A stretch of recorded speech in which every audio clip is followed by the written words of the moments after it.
Hey, what's happening? It's your old buddy, Mr. Butter, back with you again. I got a really unique looking pair of shoes that I want to go over. Unfortunately, it looks like it's only going to be a EU drop. It doesn't look like they're going to drop these in the States, which I don't really know why that's the case, but fortunately, I was able to pick these up on GOAT for not a bad price at all. If you're into kicks and you feel like hanging out, then hit that subscribe button. Also, if you enjoy this video, then help me out with a thumbs up. That'll help other people see it, and that'll help my channel grow faster. But anyhow, let's look at some SB Dunks. Alright guys, so I am really pumped to get into this one. I really like retro shoes and shoes that take me back. I'm a sucker for nostalgia and anything that reminds me of 80s, 90s, etc. I have actually, all the shoes that I've ever had, I have never owned an SB Dunk anything. I've always gone for them. I've always wanted a lot of different SB Dunks like most sneakerheads do, but I just never ever hit. And a lot of times these EU exclusive drops, or even whenever things drop in Europe before they come over here, if the shoe was dropped in the States first, the resale prices would probably be a good bit higher than what they are right now. I'm surprised these are as affordable as they are, but at the same time, I understand that a lot of people might not be feeling them that much. I like unique, kind of loud things that, you know, grab attention. I know a lot of people don't really feel that, and I mean, that's fine. Variety is the spice of life. But for me, man, these things are dope. I've never had an SB Dunk, but I have had an SB Blazer, and it came in this same purple box. This is pretty standard what you'll see from Nike SB. Here's a look at the sticker. It reads Nike SB Dunk High Pro. Color is white, black, and infrared. I'm not even sure what the retail price on these was. I paid $170 for these. To me, that seems like a good deal because I like the shoe enough to pay that much for it. I don't know if there will be resale market. I typically chase shoes that I just like, and sometimes when I get them in hand, I don't like them as much as I thought I would. Sometimes when I get shoes, I realize that I love them, and then I decide to swap something else out of the collection. A lot of times, if you resell something, you get a bad rap, but to me, that's just part of collecting, you know? Just like I did with baseball cards, it's just like anything else. I mean, if you don't like your vehicle, you trade it in and you get a different vehicle. Anyway, enough of the rant. Open it up and you've got some of that wood grain on the paper, and I think that's pretty standard for most SBs. And there's our first look. I'm feeling them. I'm feeling them big time. People might not like them, but I'm into them big time. These are commonly referred to as the TV signal dunks. The inspiration behind this release was actually from the old analog type TVs. Whenever the cable would go out, or if the satellite wasn't working or something, you'd hear beep, and then you'd get all these lines, or you'd hear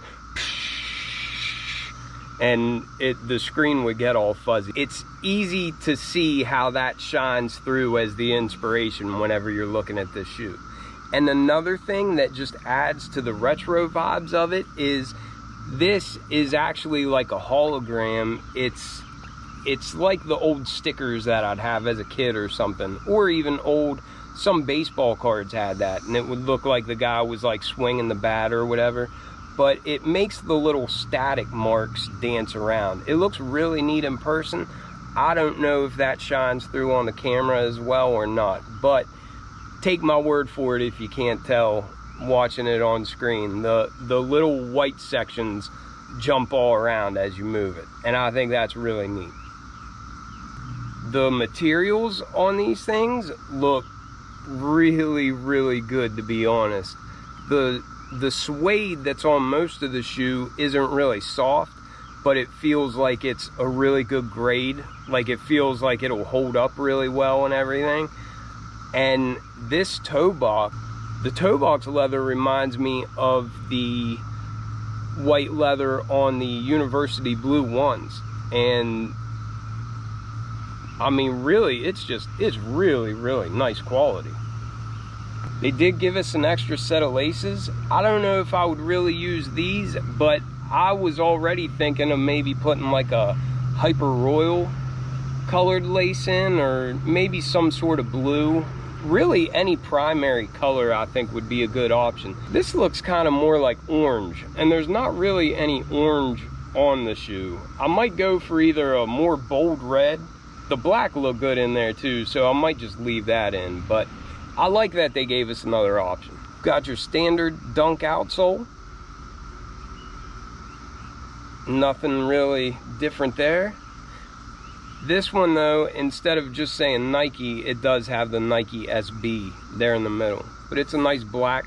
Love a black outsole just because of how forgiving it is. Got those low stars there in the front.